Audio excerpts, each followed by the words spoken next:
News and Views, and our next guest is Professor Ntsikelelo Breakfast. He is a political analyst, and we are going to be looking at why Floyd Shivambu really ditched the EFF. A very good morning to you, Professor. Welcome to the program. Thank you very much for having me. Okay, so everybody's really speculating about the split between Malema and Floyd Shivambu. And excuse the pun, but these guys were as thick as thieves, and you kind of wonder what has caused this breakup in this relationship of theirs. Certain quarters are suggesting that a disagreement of approach in the negotiations with the government of national unity has come up as a major contributing factor that led to the sudden resignation of Floyd Shivambu. I kind of feel there must have been cracks appearing a long time ago. Maybe this was just the straw that broke the camel's back. But I do believe that this couldn't have happened just overnight. Of course, I think their fallout covers a longer period of time. It did not start off late. For instance, last year, Malema took a swipe at Floyd in public that if he dares challenge him, he will deal with him like he has dealt with other people before. Now, that was a threat. So I think the conflict has always been there between them. But because they wanted to function as a unified force, they tried to hide that. But I think of late what has happened was a disagreement regarding whether EFF should join the GNU arm or not, because Floyd had other aspirations of wanting to be a deputy minister. But then I think it is reported that Malema went behind Floyd's back and tried to demand for a position of deputy president from President Ramaphosa. So I think that's how the conflict is broken out. And that, I think, has permeated into the rank and file of the party, because there are also other members who have walked out of the party. A case in point is Jimmy Manyu. And Malema did acknowledge that there might be an exodus of other members who might also live in solidarity with Floyd. So that's going to hurt the party. That's going to hurt EFF. And do you believe that people in the party that are loyal to Floyd will follow him to the MK party, or will they then decide to go to join other parties? Or because of their loyalty to Floyd, they'll just follow where he goes? Yes, I think there might be people who might also jump ship because they sympathize with Floyd. But also there has always been a discontentment regarding the application of democratic centralism. For instance, we know that last year there were artists that were deployed to parliament who came from nowhere, actually. And that made other party members to be unhappy. I'm talking about Eugene Zwane from Trumpy, Ringo Madlingosi. Now, the argument has always been that why do you recall people, or people have just joined the party of late? Because those people were not part of the campaigning for the party and, doing the party work. So there has always been unhappiness in terms of the centralization of decision making, that some decisions are made on top and brought down to the bottom without the participation of branch members. And I think the personality of Malema has always been the one that determines the direction of the party. I think sometimes the conception of democratic centralism is misinterpreted as if democratic centralism replaces the aspirations of the membership of the party. On the contrary, it's democracy and centralism. So debates must be exhausted before the centralization of decision making is done. Professor, can you just move around a little, please? You're breaking up as you speak with me. So I don't I'm very sorry about that. Can you hear me now? Oh, loud and clear. Thank you so much. Yes. Okay. Malema has gone on to say that there are no hard feelings between Shivambu, and that rumors of a plan to replace Shivambu as a deputy leader at the party's elective conference in December were unfounded. But like I've Mm, indicated right at the beginning, it's not just one particular factor that has made Shivambu decide to jump ship, mm. the EFF ship. There must have been a whole host of contributing factors, and there might, there might well have been some truth to these rumors as well regarding the elective conference in December. Malema is on record having said that he's going to lead the party until he's 80 something.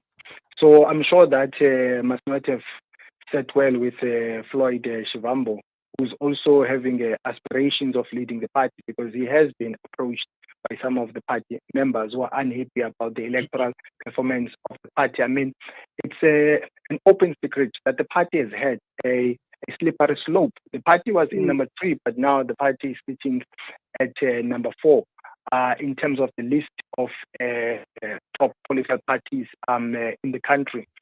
And Malema has not given an account as to what had happened. Instead, he has shifted the blame into the business community, that the EFF was on the back foot because it was contesting elections with parties that were financed by white monopoly capital, which is not the full account of the poor electoral performance of the party. Let's look at Shivambu now joining the MK party. I think him leaving the EFF is a great loss to the EFF, because he was seen as the intellectual um, at the EFF. And very definitely someone that Malema was very, very reliant on. What does it take with him to the MK? And let's also look at the dynamics between Shivambu joining the MK party. Where and how is he going to maneuver his own personal agenda within the MK party? Where is he going to, kind of direct them to? And then Zuma's daughter, also a very, very strong personality in the MK party. How is this all going to play out? I fully concur with you that Floyd Shivambu was the brains behind the establishment of the party in terms of the ideological pillars of the party. I mean, you could see while he was still a member the footprint of Marxism and Leninism that he brought from his youth days of being a member of the Young Communist League and so on, and the posture of the party regarding black consciousness.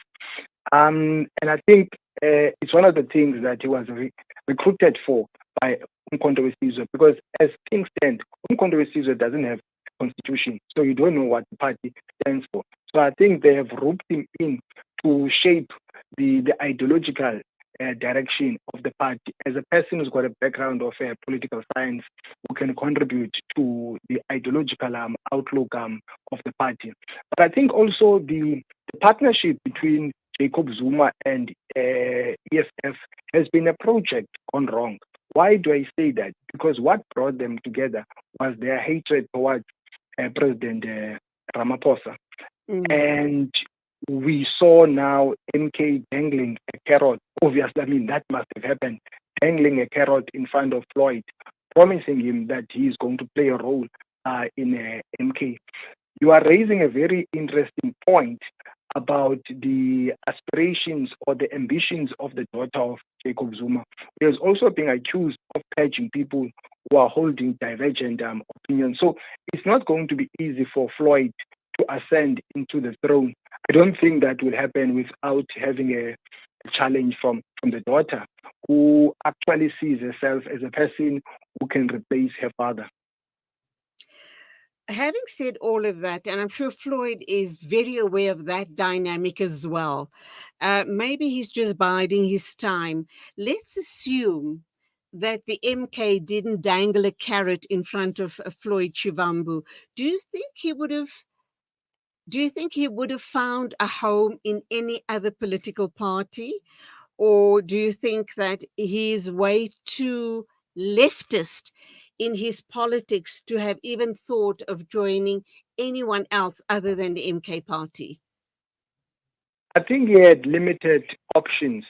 There's no way he could have gone to the ANC. I think he's got a lot of political enemies there.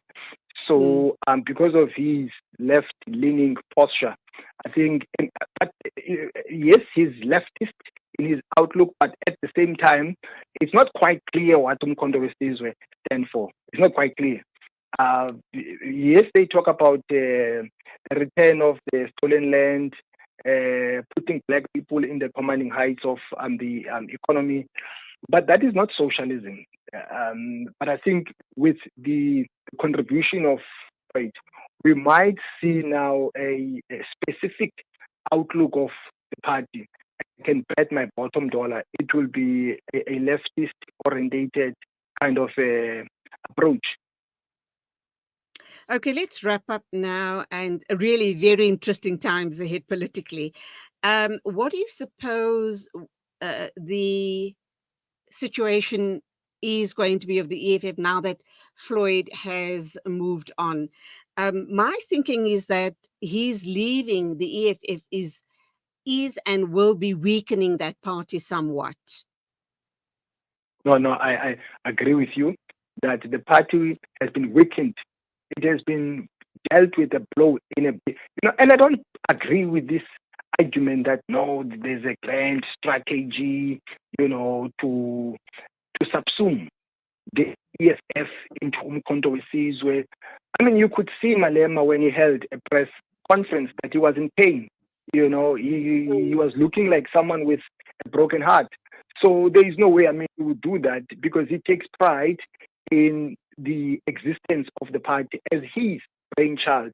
So I think that argument that Floyd is being deployed there falls away. So now the party needs to bridge the gaps, try to make sure that in preparing for up-and-coming local government elections, it does well. Otherwise, it might fall apart like other parties that we have seen before, like COPE and so on.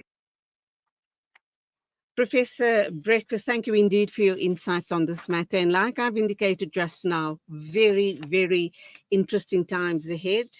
And I think everyone's going to be really watching how the MK now strategizes and move forward as far as their space in the political arena is concerned.